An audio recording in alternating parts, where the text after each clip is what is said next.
सुमित्रानंदन पंत जी का लिखा हुआ यह धरती कितना देती है कविता का सारांश यहाँ पर प्रस्तुत करने जा रही हूँ, जिसे NEP 3rd सेम BCA छात्रों के लिए रखा गया है।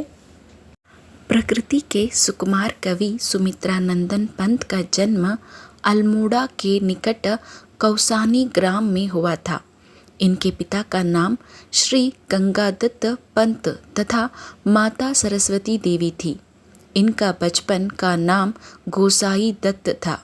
बाद में इन्होंने अपना नाम बदलकर सुमित्रानंदन पंत रख लिया। पंत जी स्वयं स्वीकार करते हैं कि कविता करने की प्रेरणा उन्हें प्रकृति से मिली। इन्होंने संस्कृत, हिंदी, बांग्ला और अंग्रेजी का भी अध्ययन किया था। कविता का आरंभ ऐसा है।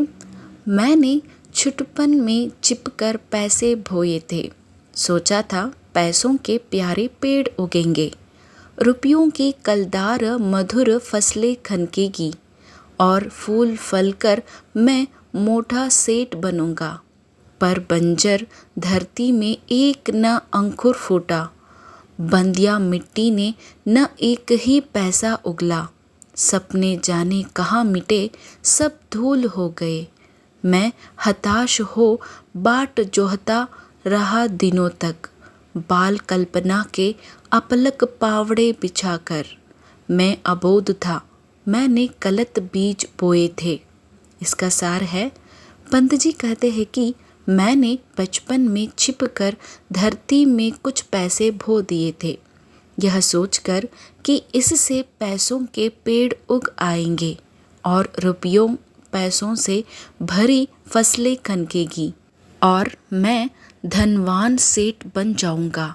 परंतु बंजर धरती से एक भी बीज नहीं फूटा।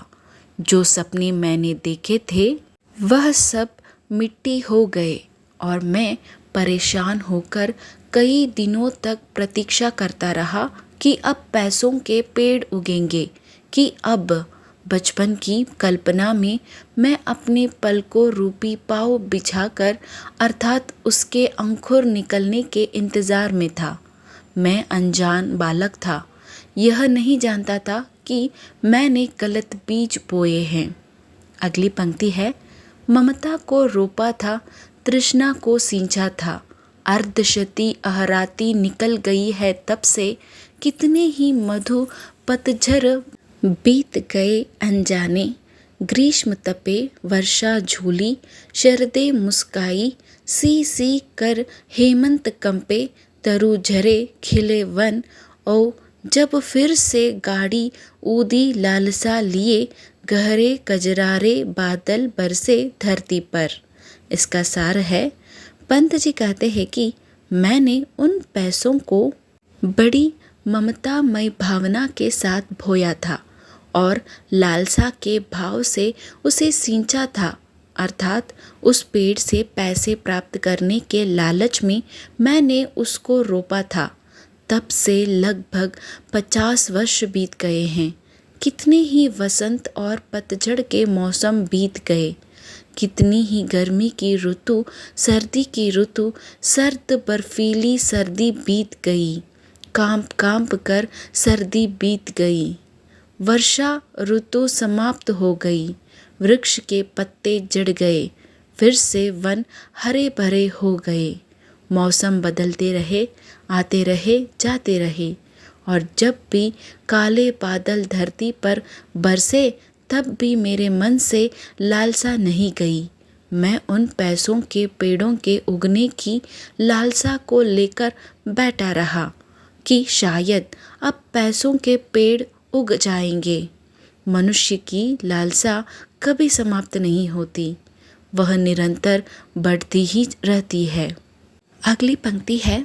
मैंने कौतूहलवश आंगन के कोने की गीली तह को यूं ही उंगली से सहलाकर बीज सेम के दबा दिए मिट्टी के नीचे।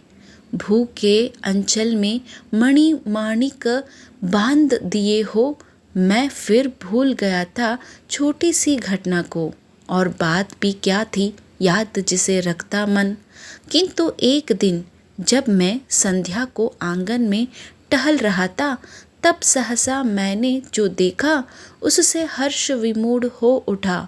मैं विस्मय से देखा, आंगन के कोने में कई नवागत छोटी छोटी छाता ताने खड़े हुए हैं।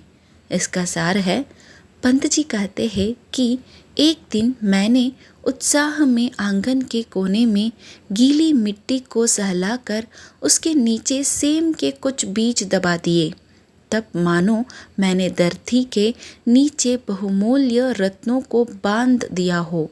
भाव, धरती उपजाऊ है, वह बीजों के बदले आपको फल फूल का भंडार देती है। बाद में मैं इस घटना को भूल गया कि मैंने धरती के नीचे कुछ बोया है, और बात भी ऐसी नहीं थी कि उसे मैं याद रखता।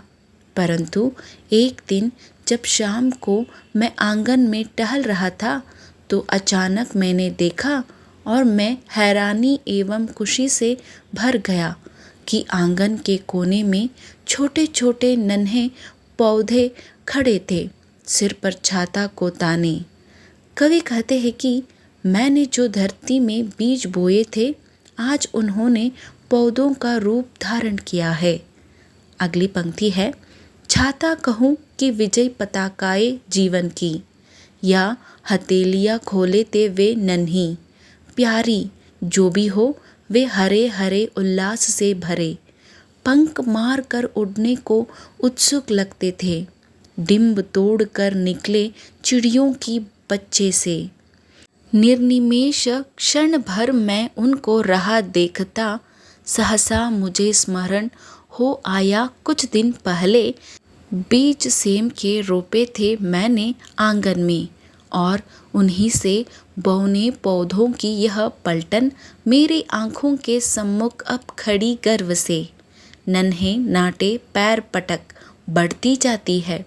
इसका सार है, पंत जी कहते हैं कि उन सेम के बीजों से जब पौधे उग आए तो वह ऐसे प्रतीत हो रहे थे जैसे छाता लिए खड़े हो या विजय की झंडियाँ उठाए खड़े हो। ऐसा लगता था मानो वह हथेलियाँ खोले थे, नन्ही सी प्यारी सी। ऐसा प्रतीत होता था जैसे वो आनंद से भरे हो और पंख मार कर उड़ने को तैयार हो। वह ऐसे लगते थे जैसे चिड़िया के बच्चे अंडे तोड़कर बाहर निकलते हैं, उसी प्रकार वह हरे भरे बाहर निकले सुंदर प्रतीत हो रहे थे। पल भर में उनको एकटक अर्थात बिना पल के झपकाए देखता रहा। अचानक मुझे याद आ गया कि कुछ दिन पहले तो मैंने सेम के बीज बोए थे। यह तो पौधों की सेना उन्हीं बीजों से निकली है जो मेरी आंखों के सामने गर्व से खड़ी है, जो नन्हे पैरों को पटक पटक कर बढ़ती जा रही है। उन नन्हे पौधों को देखकर कवि के मन में बड़ी प्रसन्नता का भाव था।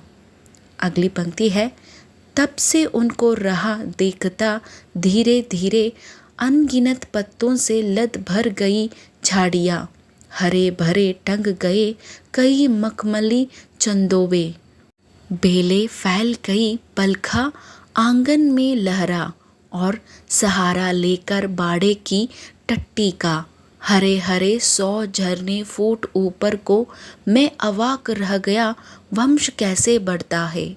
इसका अर्थ है, कवि सुमित्रानंदन पंत जी कहते हैं कि मैं उन सेम के बीजों की लताओं को देखता रहा, धीरे धीरे वह अगिनत पत्तों से लद गए और झाड़ियों से भर गए, और उस पर कई मखमली हरी भरी शमियाने टंग गए, मानो तंबू ताना हो।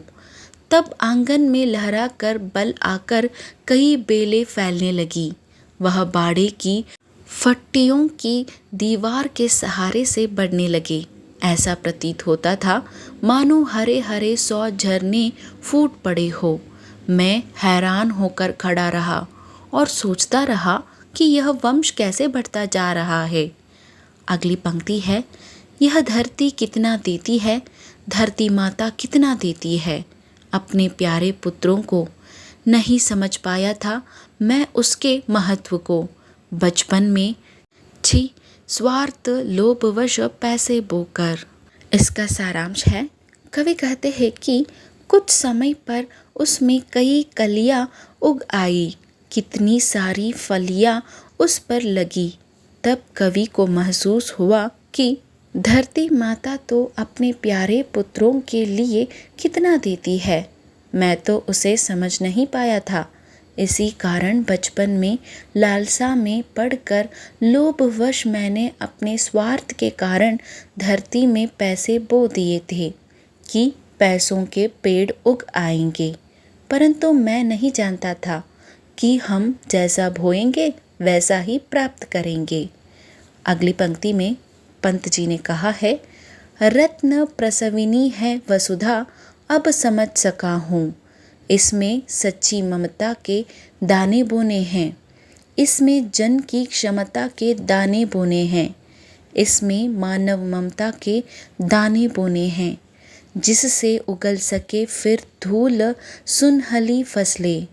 मानवता की जीवन श्रम से हंसे दिशाएं, हम जैसा बोएंगे वैसा ही पाएंगे। इसका सार है, पंत जी का कहना है कि यह धरती रत्नों को जन्म देने वाली है। यह मैं अब समझ सका हूँ। हमें इस धरती में समानता के दाने बोने होंगे, सच्ची क्षमता के, मानव की ममता के दाने बोने होंगे। कहने का अर्थ है, जिस प्रकार हम धरती में बोते हैं वही प्राप्त होता है।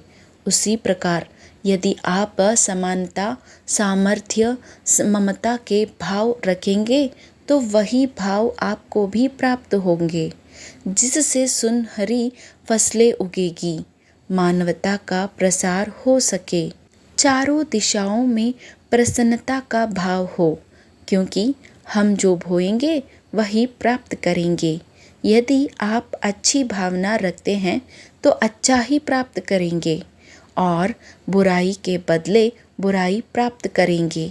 जैसा करोगे वैसा भरोगे।